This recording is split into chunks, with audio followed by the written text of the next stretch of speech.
Hello, everyone. Welcome to the Queers of Time podcast. I'm Matt. I'm James. I'm Kenny. And I'm Kat. And this is a podcast to talk about all the gay stuff in the Wheel of Time. Because we're gay and we like the Wheel of Time.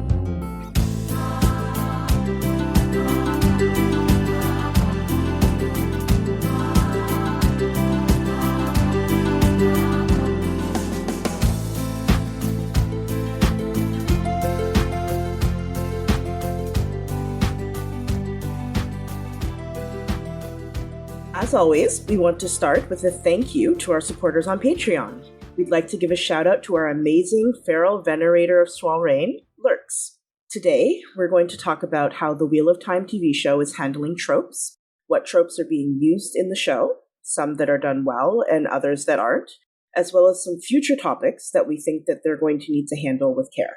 Now, we could absolutely talk about the show with just the four of us, but we wanted to have someone that knows a little bit more about the industry than we do, which is why we have a very, very special guest with us today. Please welcome Allie Shields to the Queers of Time podcast. Thank you so much for having me.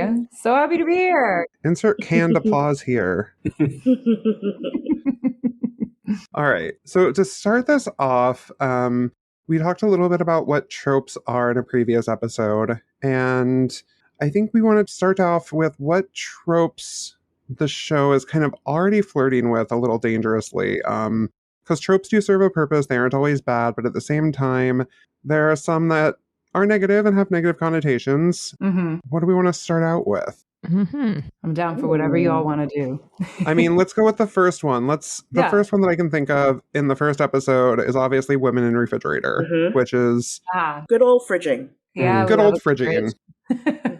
Women just hang out in refrigerators. I don't know what the problem is. Layla exists only to make Perrin's character more intricate and more interesting, and that's kind of a problem. Mm-hmm. Yeah, Just a bit. I know some of the show's most ardent defenders have tried to find ways of justifying it or excusing it, but really, it's one of the mistakes that the show made that isn't excusable. I see no rationale behind it. I see no benefit from it. And it was just a bad choice all around. Not necessarily the killing, but leaning into that trope. I kind of disagree on that. Oh. I understand their reasons for doing it, Yes. but they should have recognized it very, very early on as a trope. Mm-hmm. And I know suggestions were given for alternatives by Yes. people, and I get that those would be more difficult, but at the same time, you kind of have to talk about, or you have to realize that killing off a woman for a man's development is really bad and really well known as a bad trope. But it makes it worked. It just was bad. Mm-hmm. Yeah, I mean, I think there's a lot of there's a lot to unpack. Because on the one hand, yes, fridging, very against it actively. It's not my favorite for obvious reasons. I think I understand that they were in a bit of a pickle when it comes to externalizing Perrin's internal motivations, because you don't get to have now let's dive into Perrin's head and hear what he thinks. And so having him have a complex relationship with violence that we can see will externalize that. 100% get that. And I think the trouble therein is that, the pilot could only be a certain amount of time. So they have to rely on relationships that are already going to be inherently high stakes. And there are very few relationships, sort of a child, that are more high stakes than a spouse. So I understand why it happens. I understand why the trope exists in general. As a means of development, as a means of raising the stakes, because nothing is going to make a character more sympathetic or more, conflicted than someone who has lost a spouse. So I do understand why that exists. I think always when it comes to tropes, the question has to become, why are we doing it? What are we trying to say with this? Is the payoff worth it? Right. Yeah. And is this the only representation of this kind of person in the show? Right. That is adhering to this trope. So that's where I kind of start. And I'm always of the mentality of like, your feelings about fridging or about colorism or about any of this stuff is completely valid as long as it is expressed appropriately, right? As long as we're not like sending death threats over Layla. Yeah. If anyone gets mad at anybody on the show after listening to this podcast, I will find you and I will. No, Matt will find you and Matt will kill you. Yeah. Apparently that's his thing. But yeah, I understand why they did it. It's not my favorite. It makes sense. It's effective. And I understand why they couldn't go with like Master Luhan, because that's a relationship that would have to be established and explored in a way that, wife is kind of a shorthand. Yes. My proposal has always been, as a potential alternative, is like Pate, the little brother. Yeah, just kill his kid brother. It's a boy. Yeah. And it gets us out of the fridging conversation. But, I do think they were in a bit of a tough, Perrin as a character is a tough character to write. I get why they went this direction. I appreciate that Layla is not the only female representation in this series. So, I will give them somewhat of a pass, because women do die. Women have to be allowed to die in this series. And sometimes it's women that we meet recently. Yeah. But, it's about how thoughtful we're being about the presentation of our female characters in general, and whether or not the ends of that justify the means of whether or not we were able to do this in a way that honors that character and its development. And I will argue that there's a lot of fridging in the Wheel of Time from where I am so far, in Perrin's plotline in particular. So my thought process is also that like potentially they moved up and they got it out of the way now. Got it out of the way quick. And fleshed out and made more important the female characters that get fridged in Perrin's plotline. I mean, who the hell remembers Leia, who is a character that totally gets fridged for his development in the Wheel of Time? Right. So I will argue that they at least were trying to flesh out some of the plot lines that do eventually happen and the women in those plot lines. But yeah, again, it's a sticking point for me always. And so it's not my favorite. So I feel complex things about it. So one thing that I wanted to say regarding replacing with a brother, one thing that Perrin killing his wife does is that it also explains a bit his future relationship with Fail, and especially his overprotectiveness with her, which is something you wouldn't get if he kills a brother. Right. I agree with that. Hey, this is assuming Fael makes it into the show, which some of us are happening does not happen. I mean, no, it's gonna happen. Like, it's gonna happen, and they're gonna make you like her. That's kind of. I'm sorry, I like her already. But like that reminds me of like Ali. You made a TikTok when you were reading The Shadow Rising about, I think it was Perrin and Fael marrying, and then you're like, okay, now they've reached that stage. What the fuck is going to happen to the rest of the series? Because you already feel like they've reached kind of the usual end game in the books, in a book, and I feel like the relationship between Perrin and Fael could take a bit more time in the show. And I think this event at the beginning with Perrin and his wife would explain maybe Perrin being not really into starting something new with someone else. Right. Yeah. Yeah. So I think I'm kind of waiting to see what's going to happen in future season to see whether it was actually a good thing or not. I think you're dead on about Perrin's eventual relationship with Fael and why he is so... I mean, this is my big pet peeve with Perrin, is that he, at the same time, is overprotective of Fael and underprotective of Fael. Because he utilizes a lot of weaponized incompetence when it comes to the actual like day-to-day ruling of Emmons Field and things like that. He goes, oh, well, I'm off with my buddies drinking. Fael's going to handle all of the actual running of this town. But the minute that Fael is doing things that are what she has been taught to do, right? Which is this espionage, she's a knife throwing Saldean woman. And yet he's like, she's so breakable. And I'm like, she's not breakable. She's this not. woman, she has a lot of flaws, but she is no shrinking. Breakable is not one of them. I mean, yeah, if she didn't have the plot armor that Perrin has, or if Perrin didn't have the plot armor that he has, Faio would survive longer than him. Yeah, no question. Oh, yeah. No question. She is incredibly smart. She is able to, in times of crisis, do really amazing things. I mean, she's a spy for Colivir. She she spies on Colivir. She is a knife throwing, like awesome, badass Saldean woman. She saves Perrin's ass at the Battle of the Two Rivers, right? And then he treats her like she can't open a pickle jar by herself. Yeah, that bugs the crap out of me. And I just go, there needs to be, if I'm going to be on board with what that relationship dynamic is, there needs to be some kind of reason why he is in this 2022 time, this overprotective of this woman. And I mean, I get it. Like, my husband goes to the grocery store for too long and I start to get nervous. I get that. But like, we gotta, you know, it's the apocalypse. We gotta realize that she's going to be in danger just by association. If you don't want her to be in danger, don't marry her. Exactly. So that's my feeling. So that's kind of what I think by necessity, they're going to have to elongate that relationship. There's no way that these people are married. Yeah.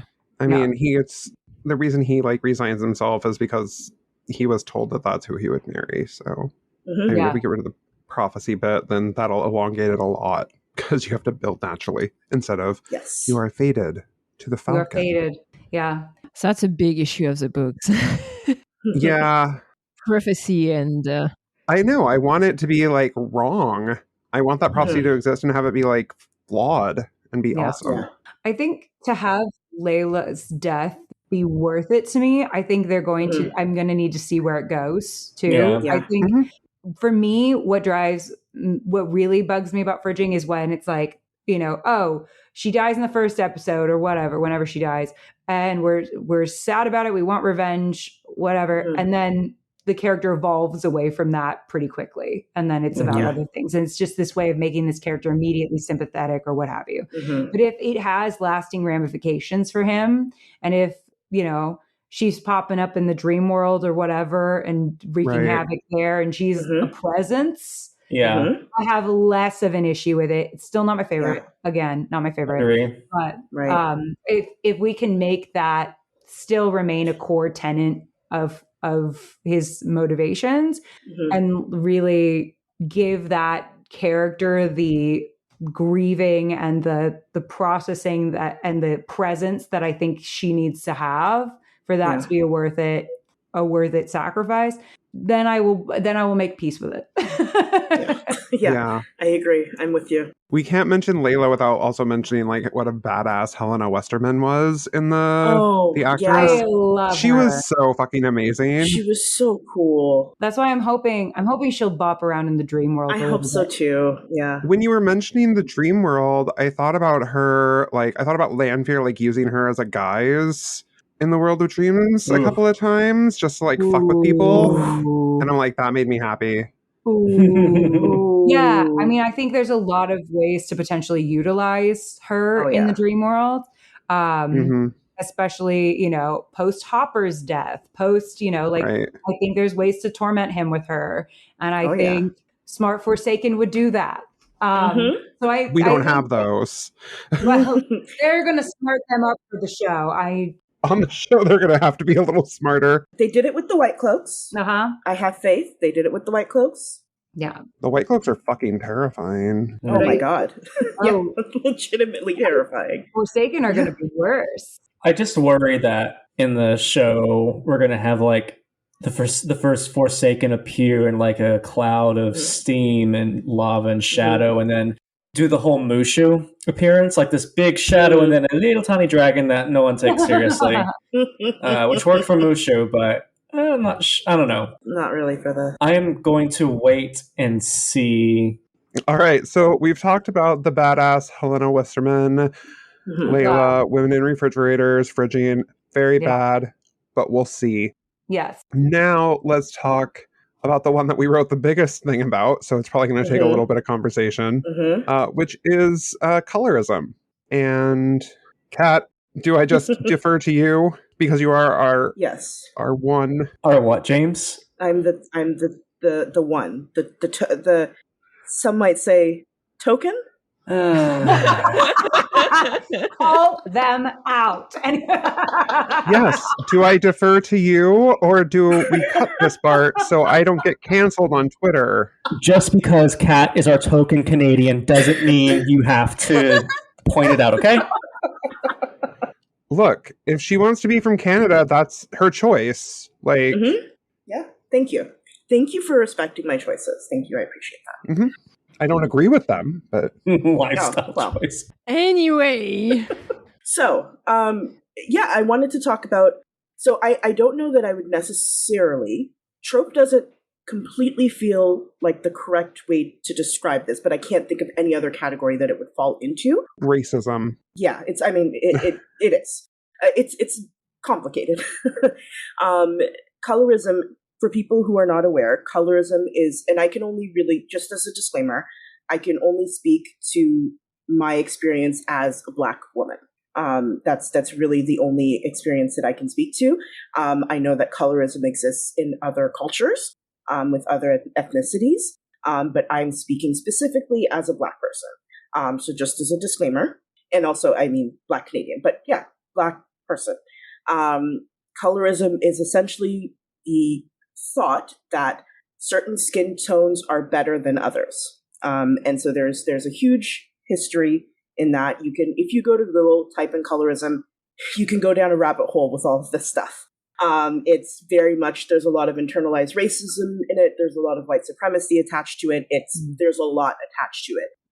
It happens in pretty much every area of your life. And so you will, there are a lot of conversations, especially by Black women, where they talk about being seen as less than women who are of a lighter skin tone, with dating, with getting jobs, with just like generally existing in society.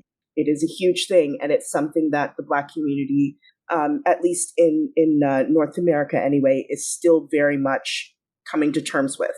And it hasn't quite yet admitted it to itself, I think, in a lot of ways, that it's something that exists. And unfortunately, this is something that we also see happen in media, where you have, you'll have, there's diversity on a show, but you will see only mixed race women, or you will see only women of a certain, or men of a certain skin tone, and they're not of a darker complexion, because there's this sort of underlying current that people who are darker are less than. And so it's, if you're on Twitter, I'm sure you've seen the conversation surrounding this, specifically with Wheel of Time. We have two fantastic actors playing Padden Fane and Eamon Valda. Thank you, Eamon Valda. Fantastic actors. They're perfect in their roles. I love them in their roles. And then, of course, you have Marcus Rutherford playing Perrin, and you have Hamed playing Loyal. But there's the but.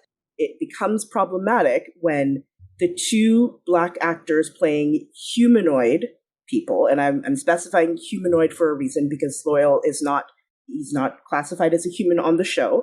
When the two dark-skinned Black men on the show, and there's Yvonne, but he is a minor character. The two main Black characters on a show, they're both playing villains, which is problematic. This is where colorism tends to rear its ugly head. And then we don't have any dark-skinned Black women on the show. Right. Which, I was elated to see Zoe Robbins cast as Nynaeve. Like, specifically for me, Nynaeve is, she's my favorite character. To see her cast as a Black woman was like, something I did not think was possible. I did not think that was going to be a thing. But she is a lighter skinned Black woman, and that does not take away from her being Black in any way, shape, or form. However, there's, it may not even be, I don't think in this case it's intentional. I don't think it's intentional, but it is a thing that happens. And, a lot of dark-skinned Black women, Viola Davis has talked about this quite a bit. Right. And, it's a lot of other, Lupita Nyong'o has talked about this quite a bit, where they only have access to certain roles because, and, you know, of course, people would never say it, or actually some people do in Hollywood will flat out say, well, you're too dark for this to be considered like a love interest, or to be right. considered as the main character, because there's this association with like, well, dark means evil. And that's the association that people make. And the lighter you get, the more acceptable it is, the more palatable it is.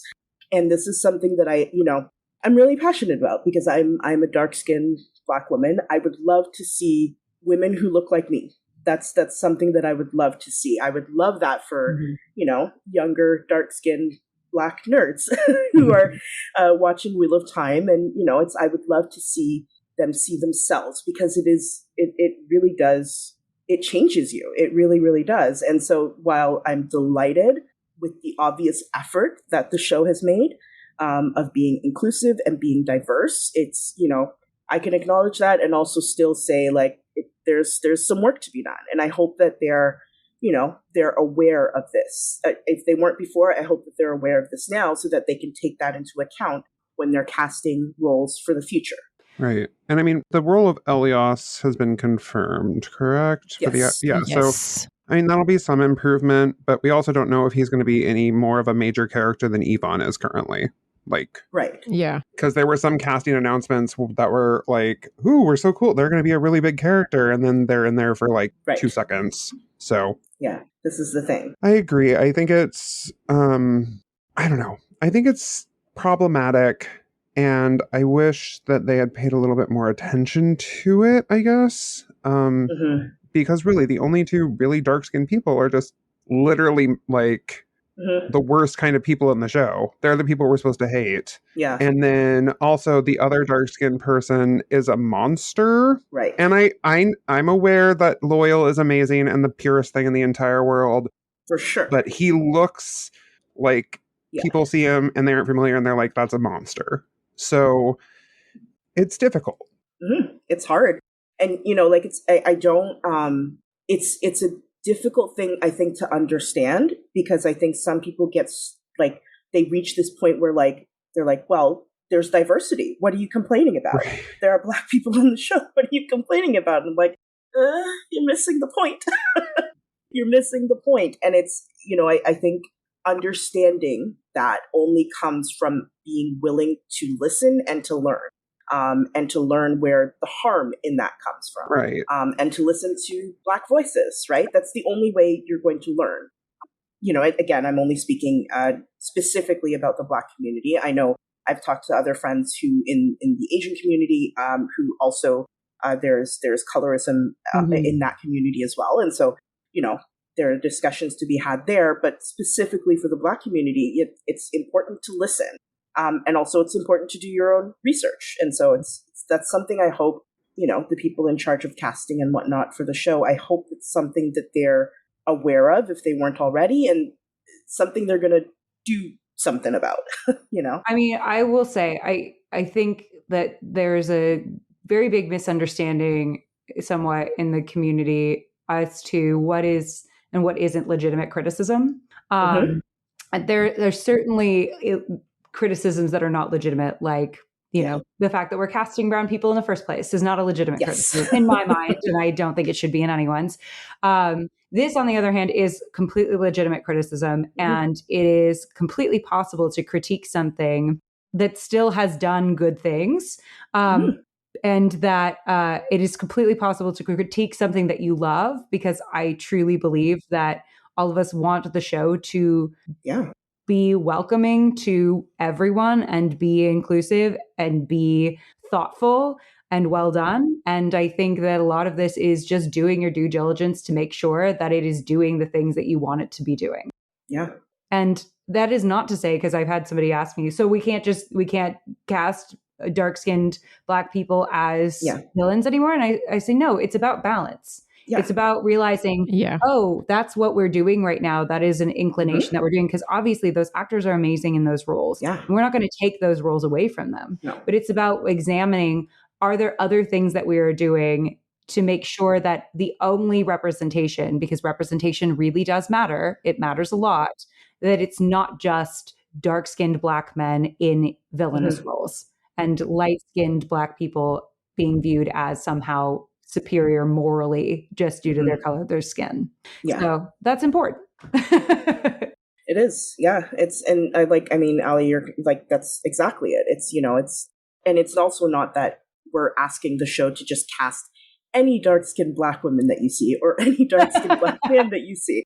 That's not what we're saying. It's not and it's definitely not a knock against the actors that are currently on the show. They are fantastic. I have had no issues so far with the casting on the show. It's fantastic. But I don't think there's nothing wrong with saying, I just want a little bit more thought. Mm-hmm. Just a little bit more thought, a little bit more intention, I guess, put into it. And I think more thought and intention is what makes things better. When people are saying, oh, well, that doesn't matter, I go, everything matters. Everything matters. Of course. We have to be very thoughtful about what messages we're sending, even if it's accidental. And we have to be thoughtful about the decisions that we're making, not just because it's the right thing to do, but it will make a better show. It just will. The more thought and intention we put behind the decisions that we're making. Yeah. And you can tell, you can tell when people are putting that thought and intention and doing it in a way that's not performative or anything like that. They're not just doing it so that they can get pat on the back for it. They're doing it from a genuine desire to do better. Mm-hmm. It shows. And I have only mostly positive things to say about Wheel of Time. And I think they've handled a lot of things well. Mm-hmm. But this is how you improve. You listen and you do better.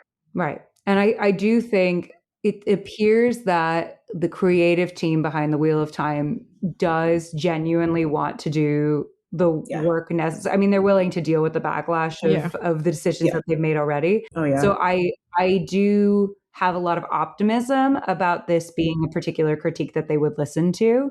Granted, I know no one on the creative team, so I don't know for sure. But I do think that it seems like these would be critiques that they would listen to. So I'm very optimistic about the creative directions going forward in this regard. But, we'll see. I want them to earn it. Yeah, exactly. I don't want to give them credit too early, but no. But I'm optimistic that they know the difference between legitimate and illegitimate criticism. Yeah. So I have one more trope that I think they didn't do super well, but it's kind of like a joke. So does anyone have any other serious ones? Oh, yes. I have one little plea as a sort of piggyback and support of what Pat said. Mm-hmm. If Black people are saying that this is what's happening and this is their lived experience, please, I beg you, I understand wanting to defend the show and that you love the show. Please don't, in their comments, try to delegitimize what they've said. Just put your listening ears on. Yes. It's not your place to tell them whether or not they're correct in that. They are correct because it is their lived experience. Thank you very much. Yeah. Some of the show defenders are a little too combative. Yeah. Rabid, yes. They get a little, I've gotten into multiple discussions on Twitter about this, and it is fucking exhausting. Mm. It's exhausting having to explain this over and over and over again. And it's really not, I'm going to be absolutely real here. Please. It's not that fucking hard. This is not hard to understand. No. If you weren't aware that colorism was a thing, that's fine. I accept that. It is a complex issue that only really impacts certain ethnicities and certain communities. I understand that. But once you become aware of it, it's not that hard to understand. No. It's really not. I agree 100%. I mean, I think it's one of those things where if you are pushing back on this as an issue, you are not actually listening and you're not actually learning. Yeah. Yeah. And you need to examine why you're pushing back. What is the reason? Why is it? Yeah, you're not actually in good faith trying to understand, I think. Yeah. And frankly, it's not Black people's job on Twitter to educate you. Google it if you need to learn more. Google it. Maybe I should add that to my bio on Twitter. It's not my job to educate you. It's not. Yeah, that's always the thing with any kind of oppressed people. Everybody else thinks that it's their job to defend why they don't deserve to be oppressed. And it's okay, so that's just another form of oppression. Yeah. I mean, the number of times we've had to defend queerness in the Wheel of Time on this podcast. Also, shout out to Nick Duns on Twitter. That douche. Hi, Nick. Gosh. Hey, Nick, we love you. Hi. Thank you. Allie has no idea what's happening. I have none. I can't tell you what I hope happens because this is a family podcast. This is a good Christian family podcast. What happened basically? You remember Rafe made a Ask Me Anything back in July for the Comic-Con, and on one of his posts, James basically asked him if he wanted to come guest on the podcast to talk about queerness. Oh. And some guy, like a few days ago, which is like a month after that original tweet, just went like on a rant about why does it even matter to talk about queerness in the Wheel of Time? It's completely irrelevant. There's nothing there in the books and this kind of thing. And yeah, the Queer of Time account got his mention a bit flooded for a few days. Yeah, it was a little chaotic. Wheel Takes has lots of fun stories about things that people have said to us on the internet as well, which we can get into later. But oh my God, no, podcasts read mean tweets. Oh, that should happen. Ours have a lot of slurs in them, which is not fun. But I'll read the ones with slurs in them for our podcast. Ours have a lot of very, as a neurodivergent, very triggering language, which is nice. Mm-hmm. It was nice. Or as a woman, very triggering language. But I think, I think those people tend to be trolling, looking for comments to make them angry and looking to make other people angry and ruin their day. Yeah. And I think that is very sad. That is very sad. What a sad existence that your only source of entertainment or pleasure is to try and make other people feel shitty. Yeah, I think at a certain point, we had some horrible things get said to us, which when we first started the podcast, I'm a very, socially anxious person. I really want to make people like me. I really want everyone to be my friend. And I was really nervous because I knew, being a woman on the internet who is neurodivergent, and queer, I just knew eventually someone would say something, right? And we would get hate eventually, just by virtue of being a woman on the internet, right? Who has opinions. And we did. It inevitably happened, right? And I think what was the weird gift about it is that I realized that these are the people I want to make angry with my existence. So I'm nourished by their hatred. And because I feel like if you are only going to be universally liked if you are the most milquetoast person alive, who stands for nothing. And I don't want to be that. And then B, the people that take the time out of their day, because I won't even leave a Yelp review. Like, I won't do that. Like, who has the time? I'm exhausted 90% of the time, right? The people who seek you out to tell you how much they dislike you are really sad people, and I feel sorry for them. Yeah, they really are. And that's why I wouldn't be able to do a podcast reads mean tweets, because I would just get downright cruel and call them out by name and maybe even tag them. And that's why you wouldn't read any of them. I would mail you a muzzle. My style of dealing with that would be far too petty for this platform. It was very funny because the four of us have access to the Queer of Time account, and we had four very different reactions to that. Like Kat was like, "Yeah, worlds apart. Let's just block and move on." I was a bit like that too, but like. In a sense that no, that guy is even too stupid to talk to. Yeah.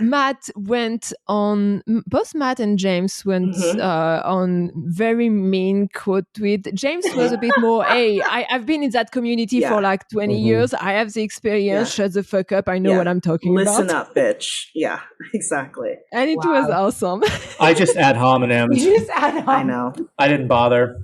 Yeah, I didn't bother with when they go low, we go high. I went lower. I wallowed in that low down, dirty behavior.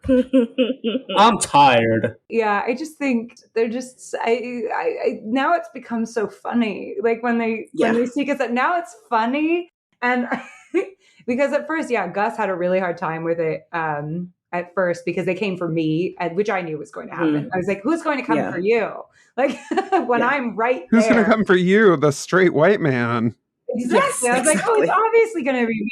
But he had a hard time with it. And now it's just funny. We've kind of worked through it and it's just funny. But yeah, I think, yeah, we wouldn't have a podcast worth doing if we didn't attract haters. And that's what I had to learn on the podcast. So I think really it's just a sign that you're doing something right. If you're getting people this riled up about it. Their anger sustains me.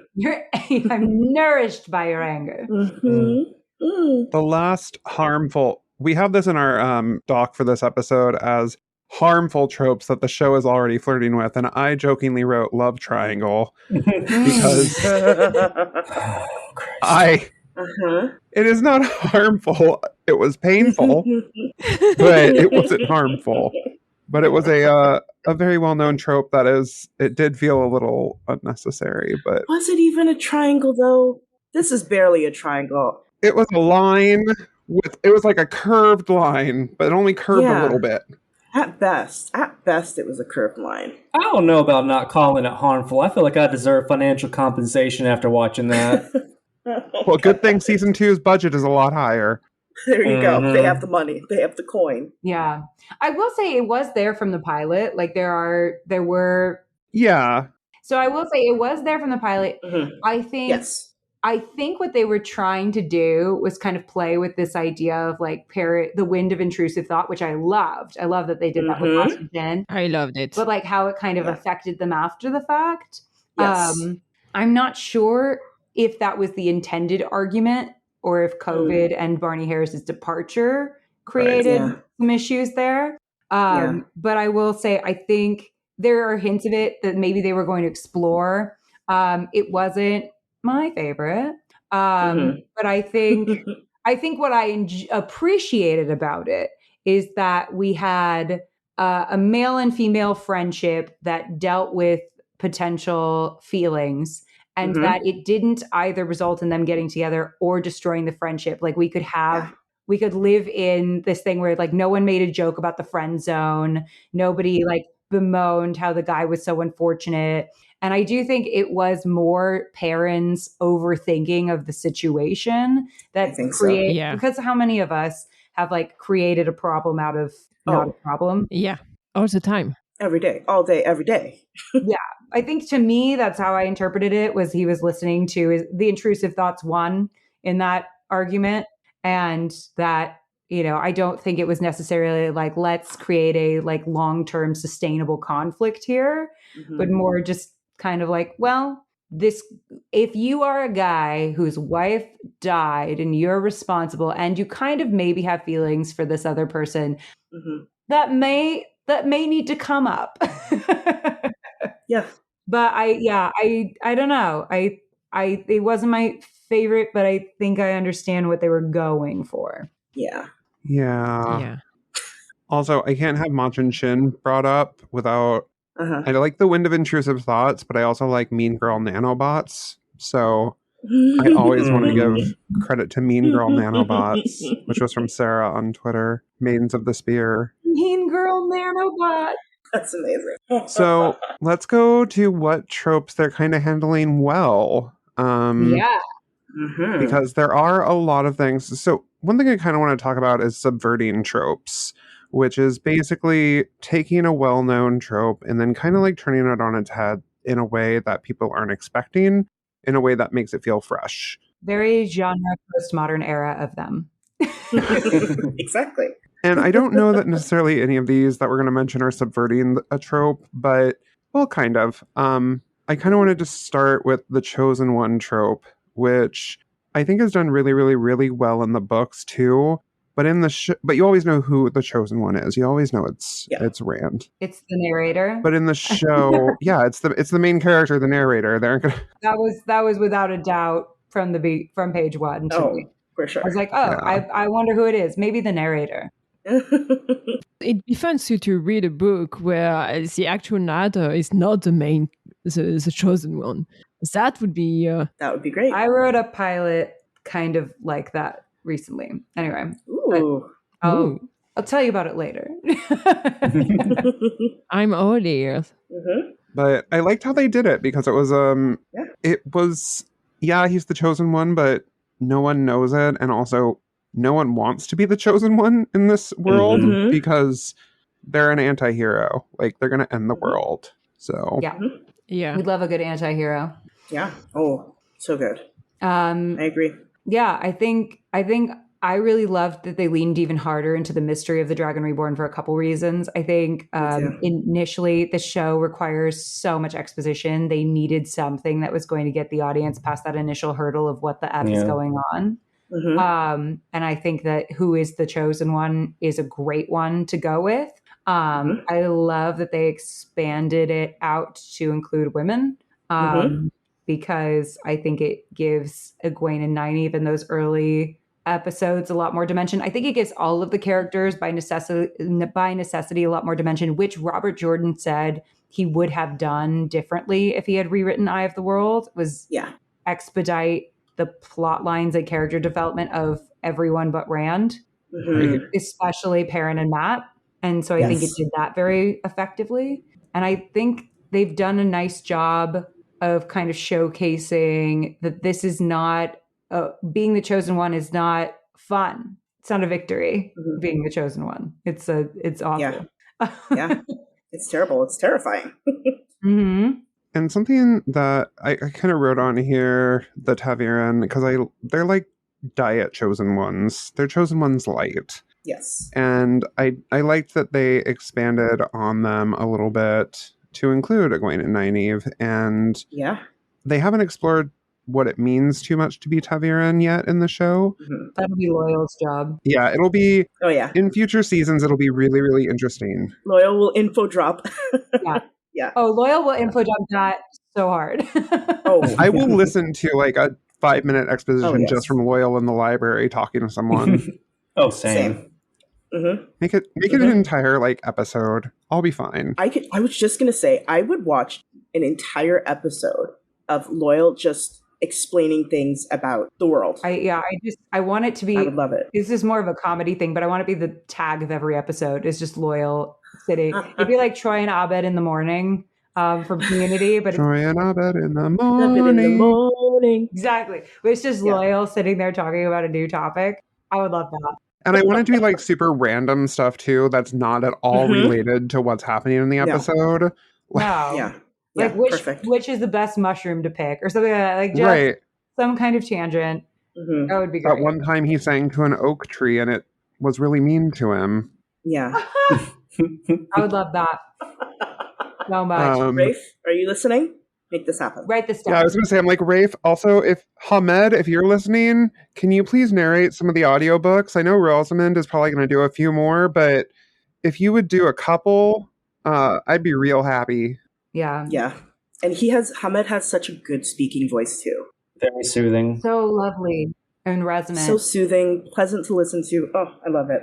Makes my pussy wet. James, I knew you were going to go there. Jesus Christ. Boo, James. Okay. But I will say also as a writer how annoyed I am that Robert Jordan just came up with a reason for plot armor. I love that he just said, yes, they have plot armor. It is built into the world. He leaned into it. I know. I'm furious because it's so brilliant that he just went, you know what? You're right. Arrows are going to miss them. And? Yeah. And what about it? And what about it? Yeah, you're just mad you didn't come up with this first. The world is literally looking out for them. And he's right. I am mad I didn't come up with it first. It's so great. Yeah. Kat, do you want to talk about the next one as our resident Nynaeve fan? As the, again, token. As the token Canadian. The token Canadian, to clarify, the token Canadian. Token Nynaeve fan. Yes, token Nynaeve. Yeah, there's only one of us in here. What? Oh, no, you're being facetious. Okay, James is being, yes. James facetious? That was going to be a moment. Okay. Kat, take it away. Angry Black woman. It's, I mean, we've seen the trope is very self-explanatory. We've seen it many a time. It's frustrating every single time I see it. And my first reaction to seeing Zoe Robbins cast as Nynaeve was joy and happiness and just all of the good things. And then my second thought is like, oh no, she's going to be the angry Black woman because, you know, she's literally the angriest character in the entire series. She is just filled with rage in the series. And so I was like, oh no, oh God, this is going to be a whole thing. But I have been pleasantly surprised because I think the show has done a really good job at establishing where her frustration is coming from. So that it's not just her being angry out of the blue and seemingly for no reason. It's founded in something. And so her frustration and anger at Moraine is not just because it's not specifically tied to Lan. It's because she just doesn't trust Aes Sedai as a whole. And it's because of what her previous, you know, like her mentor, I just think they've done a really good job at setting that up. And so, because we haven't even seen Nynaeve at her angriest, we haven't seen her final form yet. She has so much anger to get into. She has not digivolved. Exactly. And so I just think they've really done a good job at establishing what it is that makes Nynaeve tick. And fundamentally, it's that she has this fierce desire to protect her loved ones. And that is what motivates her. That's what pushes her. That's why she gets so angry. And so, like, I mean, one of my favorite moments in like the last half of the season is when she just like basically tells Mach and Shin to like, no, actually, fuck you. You will not fuck with my friends. You will not do this to us. We are getting out of here. You will not get, like, you don't get to win. And I just think it's really beautiful. They've taken her anger that I think was kind of one-dimensional in the series almost. It was. And they've turned it into, it was, yes. I know, I was being generous. It was, she's angry because she's angry. Yes, exactly. That's who she be. That's her thing. Yeah. But they've taken that and they've turned it into something really beautiful because I think there is beauty in people who are just fiercely and ferociously and righteously angry at seeing their loved ones and their friends like harm come to them. And you know, that it really does drive them. And I'm impressed. I'm happy with it. Yeah, me too. Me too. I definitely had a small muscle clench about Nynaeve and how they were going to handle her. And I think they gave her so much depth and really fleshed out her character in a way that I really enjoyed. And I think what was also a benefit of deepening that character and exploring more of who she is and where she comes from and what her wounds are that motivate her anger is that it also made Lan and Nynaeve make sense because the two of them share a wound. He is able in this one moment that I think is so amazing to give her a piece of her life back, right? This mystery that she has experienced her entire life, that he is not only able to recognize and meet her where she is in terms of what they've gone through, but he's also able to give her a piece of her history back. And I think that's really powerful stuff. So I think, their relationship and how quickly they are drawn to each other makes a lot more sense to me in this iteration of The Wheel of Time. I agree. So keep it up. Keep it up, writers. Don't fuck it up. Don't fuck it up. Don't fuck it up. Yeah. We'll be watching. Let's talk about some future things in the show. So future plot points in the Wheel of Time that are going to be a little bit complicated and they're going to be a little difficult to navigate. Like the show has done pretty well so far with overcoming some of those difficult bits, but how are they going to handle things like, I mean, just to talk about the first one, like the Shan-Chan, slavery, Damane, how ouch.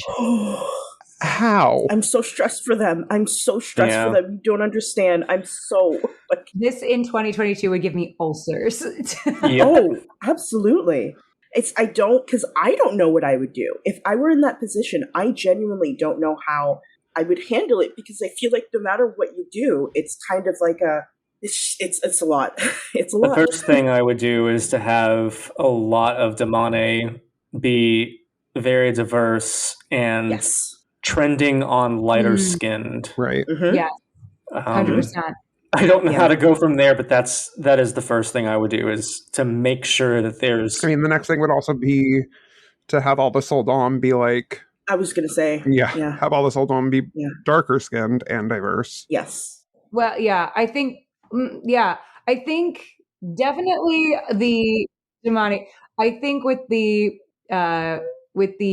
Soldom, the danger is if you make them just darker skinned people, then it's like we're doing a whoopsie daisy reversal. We're doing a flipsy. LOL, look what we did. It needs to reflect the demone as well. Yeah. I'm just like, how white can they all be? Right. I'm not saying all dark skinned. I was like leaning darker, but I understand the navigation with that is difficult. Yeah. I think just make both group diverse. Yeah. I think the thing for me is being very, again, we're talking about intention. They were very intentional with what they did with Nynaeve, I think, and definitely had to be willing to have some hard conversations about that character and what they were doing with Zoe, and making sure that they are honoring that character and Zoe in that in the way that they depict that character. I think similarly, they're going to need to have some really in-depth and hard conversations about how they depict this culture, especially in relation to, Madeline Madden being a woman of color.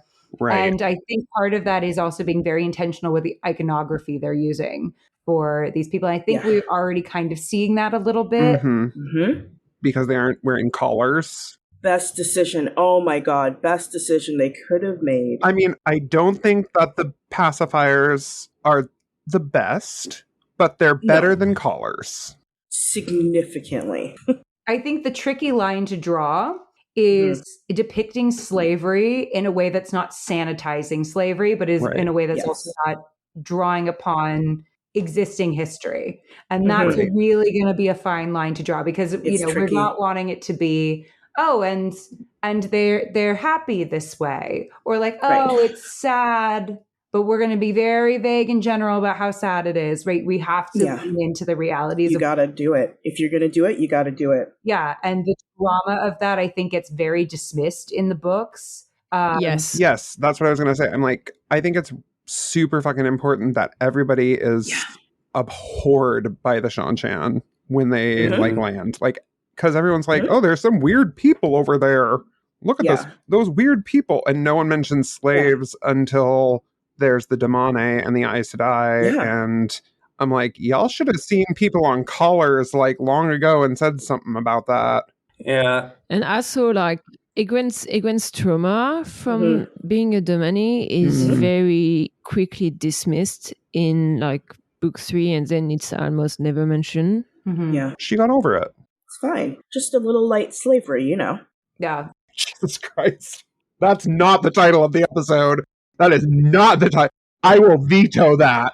It's not. It's not. So, yeah, I think it's going to be difficult because it is a book by an American author, and the production is based in the United States, and therefore, this country has a very bad history with slavery. But also, we have to remember that. Sorry, just a very bad history, to put it mildly. Just a very bad history. The reverse of American exceptionalism, where we say we're just wonderful, and we are wonderful in the way that nobody else has been wonderful. The reverse of that is America's terrible, and we are terrible in a way that nobody else has ever been terrible. And that is also American exceptionalism. And I think if they take that mentality, they run the risk of being very insensitive in depicting slavery, because it is still a global phenomenon. Yes. So they don't just have to contend with the history of American slavery. They have to contend with colonialism, modern day slavery. It's I don't envy them at all.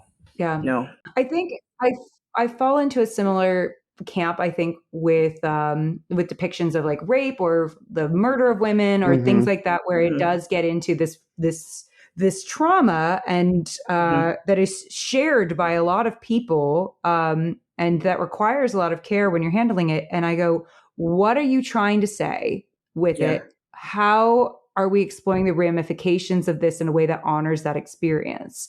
If we have a woman get raped, and sorry, but as an example, obviously it's not the same, but there needs to be lasting ramifications for that, in my mind, to justify it. Because to say we can't ever depict those traumas is to also invalidate the experience of women, right? Yeah. Right. To say we can't ever depict slavery also invalidates the fact that slavery is very real now. It is. And so it's just about saying, how are we going to depict this in a way that not only honors the characters and the characters' experience, but the experiences of the people that might be watching this, who might have gone through this experience, and obviously they're not a monolith either, but making sure that we're doing everything in our power and to be intentional and honor the experience as best we can. So that's my take on it, is like, be very cautious and thoughtful. But I think trying to avoid maybe specifically calling upon the iconography or exact experience of anything that's happening right now, and trying to distance itself while still being like, let's really dig into the realities of this and not sanitize it in any way and not pretend like, well, because there's so many people that have said to me, the Shan-Chan really aren't that bad. What? Who does say that? Yes. I've had multiple people say they're actually really good rulers, though, and administrators, as long as you're not a Damani. And I have to look at them and go, I don't care if the trains run on time. If your society is propped up by the oppression of other people, it is not a just or good society. And I don't know how to say that in any clearer way. Like, they are enslaving people. It doesn't matter. It doesn't matter if, like, well, everyone else seems kind of happy, though, as long as you're not one of these. Sorry. Oh my God. No, but legitimately, that has been said to me. And I'm like, am I... As a warning, if anyone ever says that to me, I will lose my shit. Do not ever, don't. Yeah, it happens a few times. But like, even if they were not doing slavery, they're like coming to another continent as colonizer and expecting everyone to follow their rules. And like, what the fuck? Or they'll set them on fire. Yeah, it's literally colonialism. So do I know in certain terms, can the Shan-Chan be in any way interpreted as positive? Yeah. No. None. Yeah. For sure. And I'll say, in addition, if anybody's listening from the show, is just desexualize Damane as much as possible. Oh. Oh, yeah. Yeah. Oh. Like, yeah. That just gives you a whole new thing to worry about. Yeah, I didn't think about how they break them in the show or in the books. You've seen the preview, right? I think that scary looking lady with the mask, I think that's Sura. Okay. I think that's why they're doing that. It's like the reverse. Like, they cover their mouth, they have something. Right. And then they have the, They cover the half and they have the hat thing. I think it's like a puzzle. Yeah. That makes sense. But so I think they're trying to lean into their spook factor. Yeah. Okay. The next thing that we have to worry about is, and I'm again going to remind everybody about spoilers past A Crown of Swords, is the bury your gaze trope, which... Can I can introduce that if you want. Yeah, you introduced this one because this is you. This is what caused you trauma. Yeah, so that's something that I wanted to mention, because I know you've reached that point in the books, in the sense that in season 1, Maureen and Swan were the main queer couple in that season, and I know that I have a lot of queer friends who started watching the show because they saw like GIF of them and wanted to find out that show. And we know what happened in book 5, which is that Moraine, who is actually the lead of season 1, in book 5, she sacrificed herself for Rand. Could be a fridging, technically. It's a bury you gay. Yeah. Yeah. It could be a double. It's a double. And I don't know what the show will do with that, but I am stressed out about that. Yeah. Well, I don't think Moraine is dead. That'll be my first. Okay. I don't buy it. There's no body. And that's my feeling. There's no body.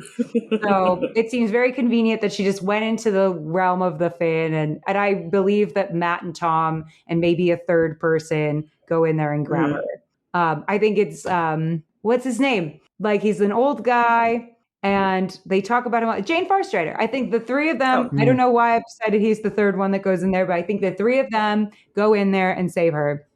And maybe Lanfear too, because she's not dead either. I don't buy it. I just don't buy it. I'm just like, Robert, Robert, please. So there's that, but up until then, yes, 100%. I think it's an interesting thing because we're not saying it's the apocalypse, right? People have to be able to die. Women can die for men sometimes, right? Because it's the apocalypse. And we're not just going to be like, only straight white men can die in this, right? But it's one of those things where you go, okay, but if they're the only queer couple in this entire show and Moraine dies. Yes. That is a barrier gay, and we don't have any balance in this at all. Okay. Allie, I have a question for you then. So we're going to make two assumptions. This is a way to get Allie to answer a question without actually spoiling it. So we assume A, that Moraine is dead in the books and not coming back. Or we assume that Moraine is not dead in the books and does come back, and that the show is going to follow that. So we have those two scenarios. Yeah. How would you, as a writer or someone in the writing room, avoid the barrier gaze trope if she's dead? And if she comes back, how would you, because if she's dead, she's dead.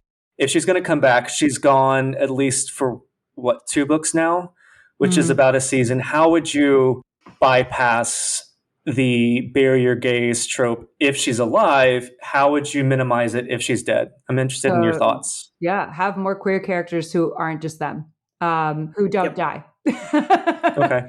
That's one of them. I mean, obviously the answer is pretty nuanced, but I think also being very deliberate about Moraine's sacrifice and why she does it, and being very deliberate about, I mean, honestly, a big portion of it is, are they going to be your only queer characters?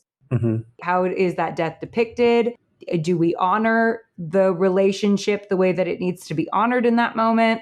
What are the circumstances that we're going to go with? I think that what they're setting up is that the whole docs thing happens in part because Moraine is actually trying to get to Swan, with like them saying that the Amerlin seed is going to be your downfall.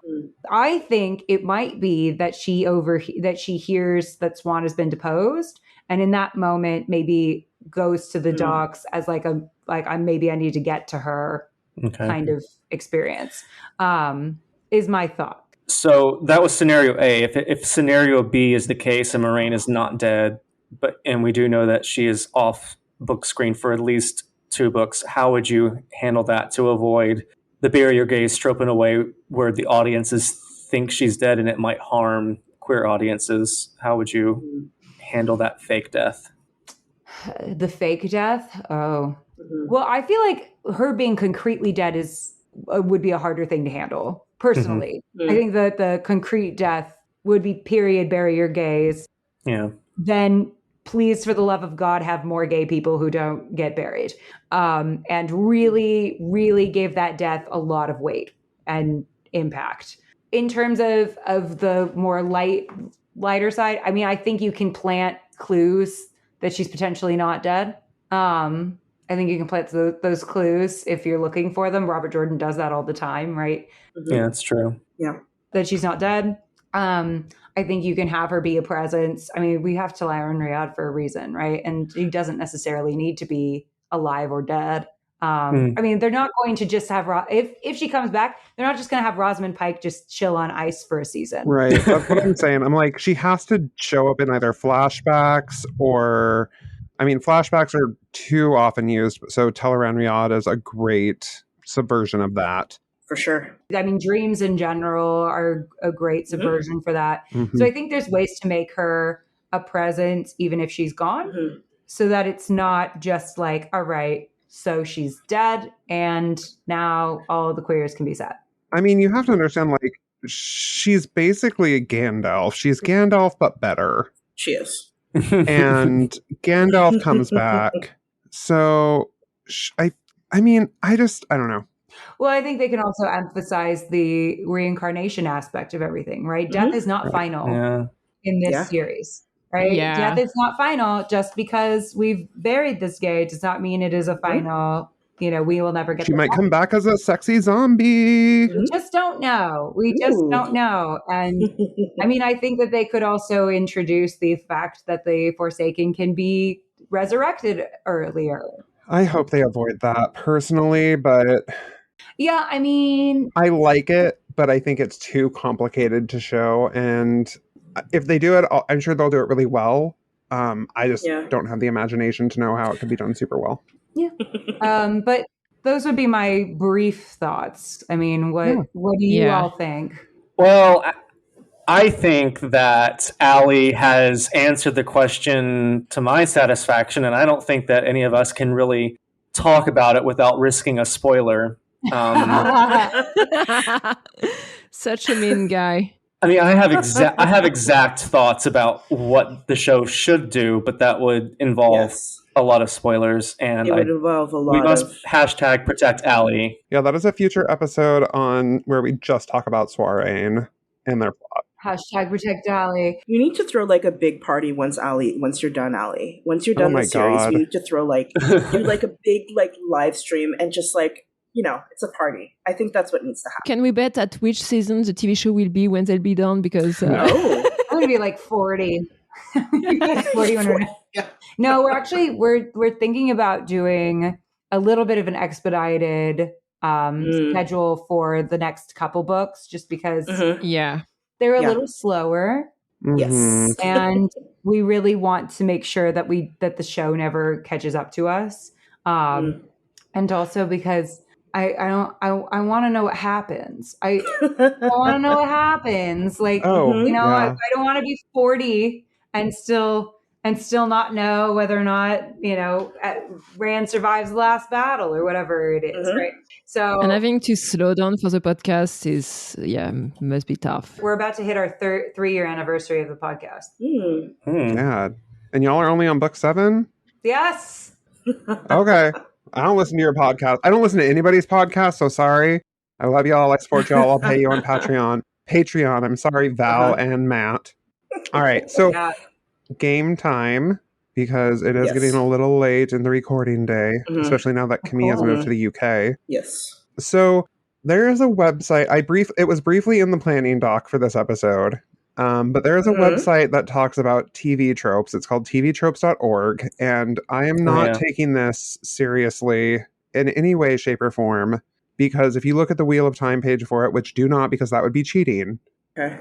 It is very, there were some book cloaks that wrote some things in here.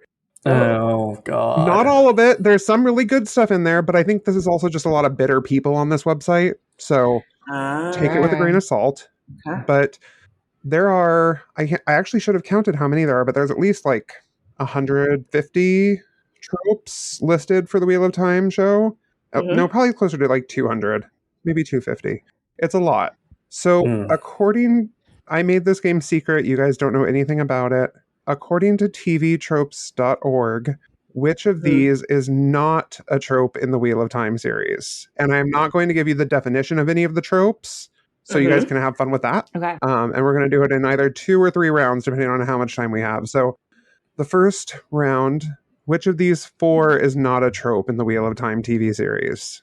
Disney death, Amazon brigade, ass-kicking pose, or dance battler? Disney death, Amazon brigade, ass-kicking pose, dance battler. Dance battler. I'm going with Disney death. Ask-kicking pose. I'm still not able to understand what those words means. Ask-kicking pose. Ask-kicking pose. So, like power pose. That. Which I think Nynaeve did with the hair. Nynaeve totally did that with the hair. Disney death, I'm sure it is. Disney death, I feel like, is Layla, maybe, or like a parent that dies. A parent dies, like especially your mom. I feel like that's Disney death, right? Wouldn't that be? Yeah, that makes sense. The Amazon Brigade is definitely like the Green Aja. Yes. Thing. Like that whole sequence with them fighting in the woods. Yeah. I think that's Amazon Brigade. Badass warrior women. And then the pose we know. And then I think it's the last one. Yeah, dance battling. Okay, so you guys are mostly deciding on dance battler? Okay. Yes, dance battler. I'm still saying Disney. Okay, so it is neither of those. It is actually ass-kicking pose. ass-kicking pose is defined as like the Charlie's Angels type of thing, where it's the pose you get in before you fight. According to tvtropes.org, that is how it's defined. A Disney death is someone that is seemingly killed and everyone's sad, but then they're like, oh no, she's actually alive, like Snow White. Tom. So that was Nynaeve twice. And Tom. Yes. Okay. Moraine. That's right. Amazon Brigade is pretty clearly. And then Dance Battler, Tigraine. Tigraine. Oh, Jesus, yeah. Oh, yes. Okay. Okay. And again, I mean, you can make... This is just according to tvtrope.org. That's okay. It's fun.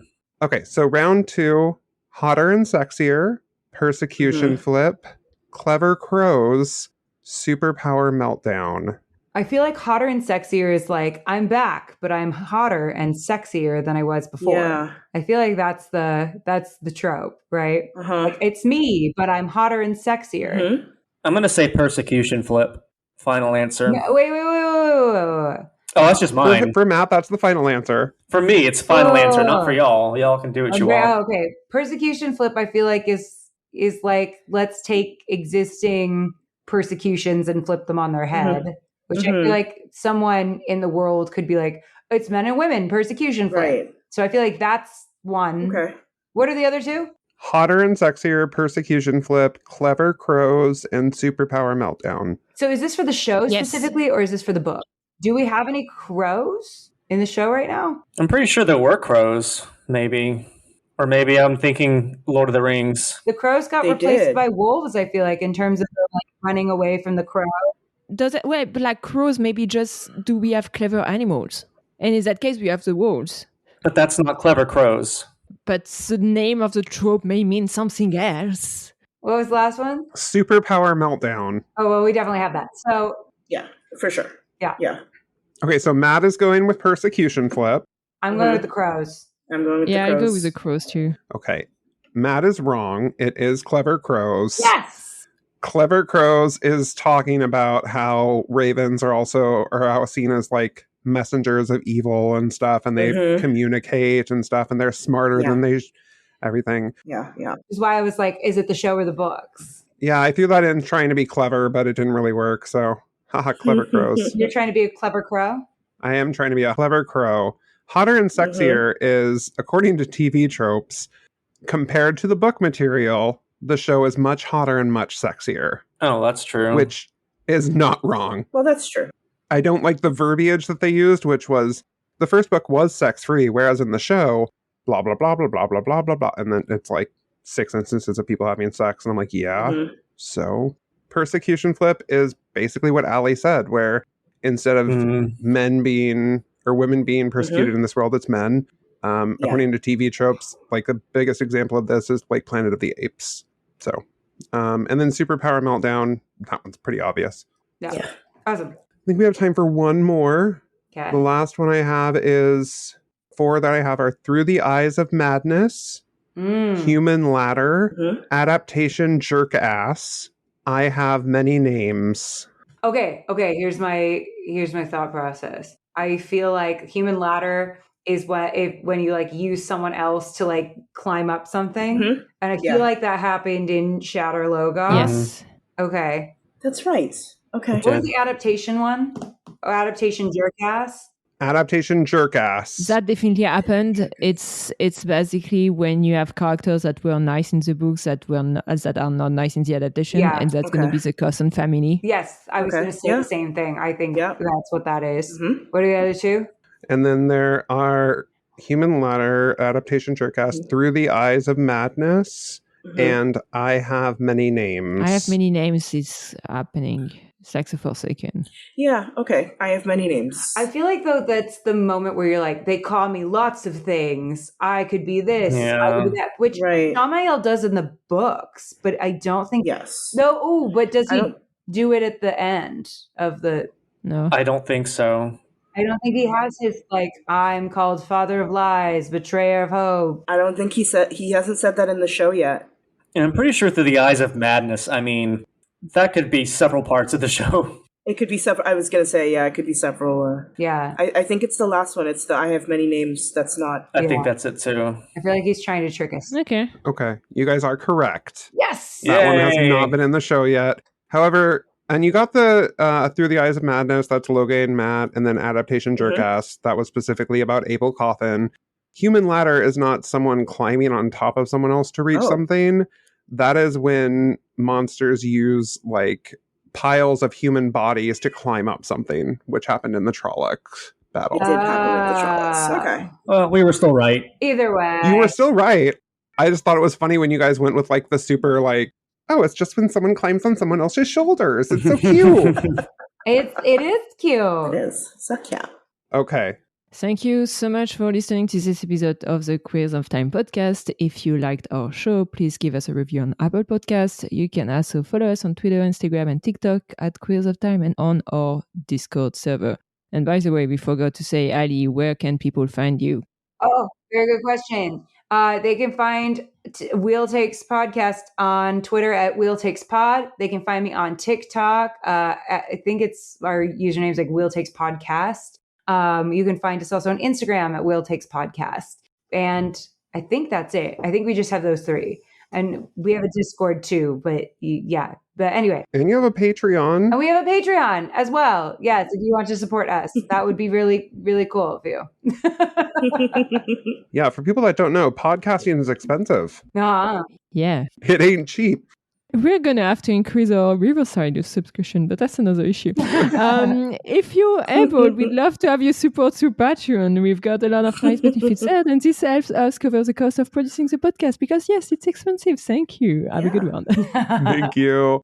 Thank you, everybody. Thank you, Ali. Thank you, Ali. Thank you so much for having me. This was so fun. Thank you all for listening. This was Queers of Time, a Wheel of Time podcast. The music is Dance of the Witches by Julius H.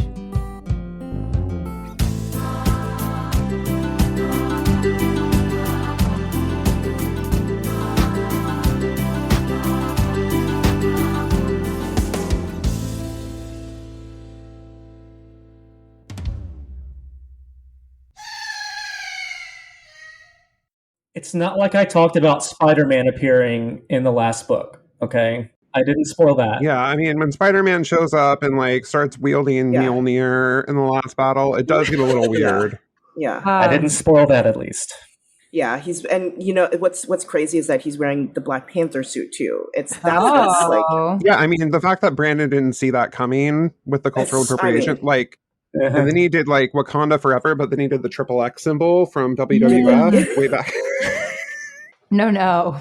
That was a throwback to 2002. So the next trope. Trope. Camille, are you okay? Camille's off screen now. That's fine. High school me just went on a journey. Camille's dying. Are you okay, Camille? They'll live. They are quitting. I'm fine. Oh my god. That was very good, James. Thank you. I was trying to find what could I say that would be funny. I'm like, I'm just going to shut up and enjoy.